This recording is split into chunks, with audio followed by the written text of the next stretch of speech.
joining me in the studio to take a look at air travel trends and, of course, his business as a travel agent and travel consolidator, as he put it, is Obinna Ekezie, CEO of Wakanow.com, an online travel company. Thanks a lot for joining us on the show, Obinna.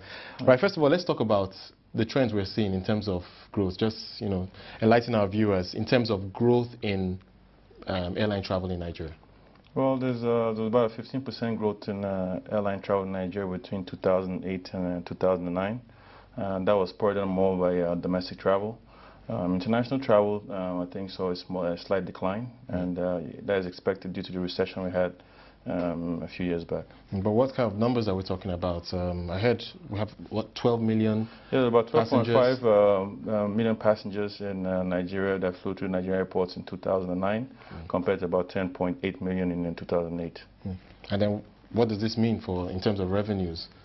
That means increase in revenues, but I think more of the domestic airlines benefited from that, seeing that there were more international airlines that came in, but the number of passengers didn't really increase. And then where are the, should I say, most lucrative routes? I mean, I imagine Lagos, London should rank up there. Lagos, London, Lagos, Dubai, a lot of traffic going towards Asia, where the traders usually go to China and to Hong Kong and those kind of areas. And obviously the US route is also a lucrative route. And then, of course, the West African region.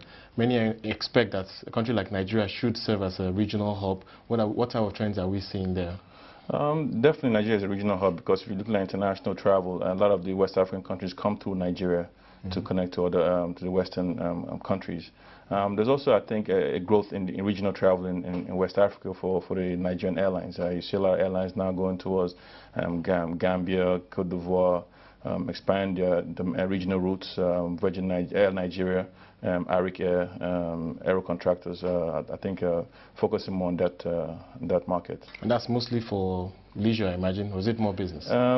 Combination of both. I think Gambia has come up, and Ghana have shown to be good tourist, affordable tourist destinations for Nigerians. So they definitely see that growth is also supported by leisure travel. And what are the big challenges? Because obviously, yes, 12 million passengers sounds like a big number, but one imagines that given the knock that the industry has taken over the last few years, with a spate of crashes, well, 3 or 4 years ago, that seems to have died down now. What are the big challenges for the growth of air travel in general, the air travel business?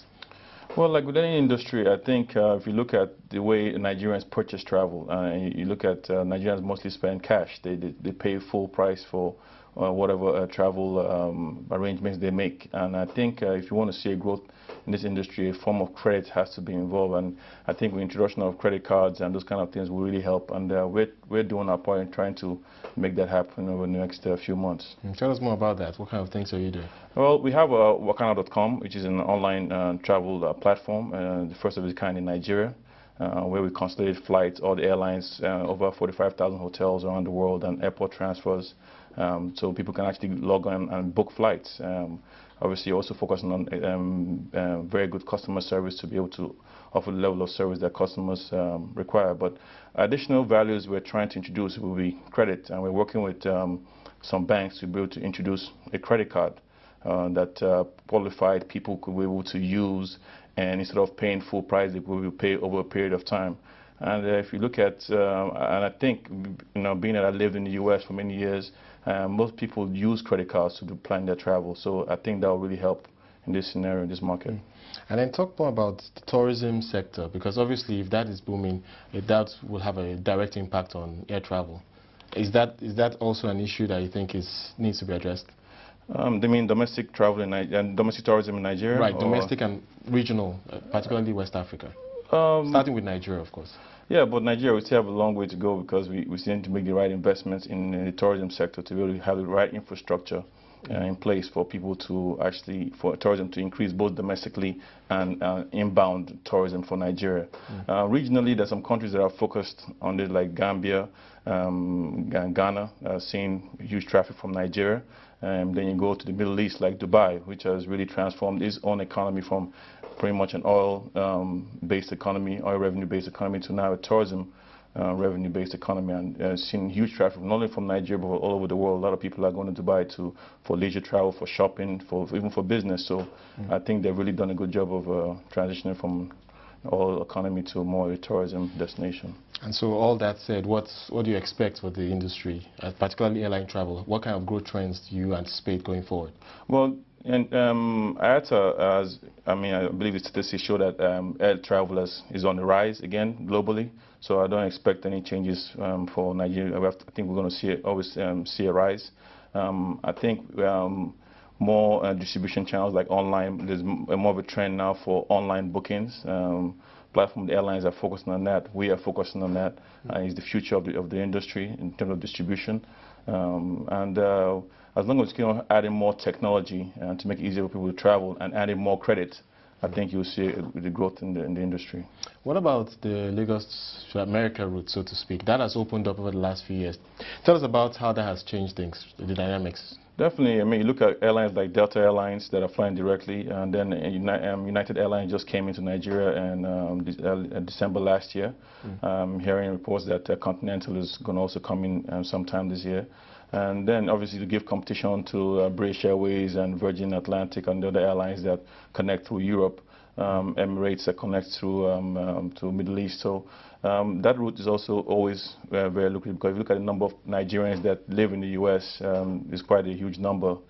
So there's always going to be traffic. And then I think the American and Nigerian business relationship is growing, so there's going to be more traffic towards the direction.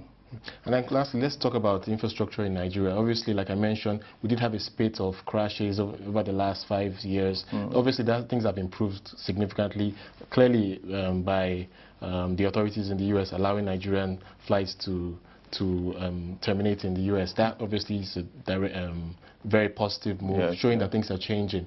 But looking at the infrastructure, do you think how much change do we really need to get things going to the next level? I mean, we require a huge change in terms of even the aesthetics, and the airports in Nigeria are not in good shape compared to where we're supposed to be. If you look at, let's look at our fellow country here in Africa, South Africa, we compare the airports to Nigerian airports is night and day. So a lot of focus has to go in that direction to make sure that when people come into our country, we showcase a world-class, we'll showcase world-class facilities, and we have the money to do. We just need to make sure that it's done. And so in terms of infrastructure, we have quite a ways to go, and focus needs to be on that. All right, thank you very much. All right, Obinna Ekezie giving us his thoughts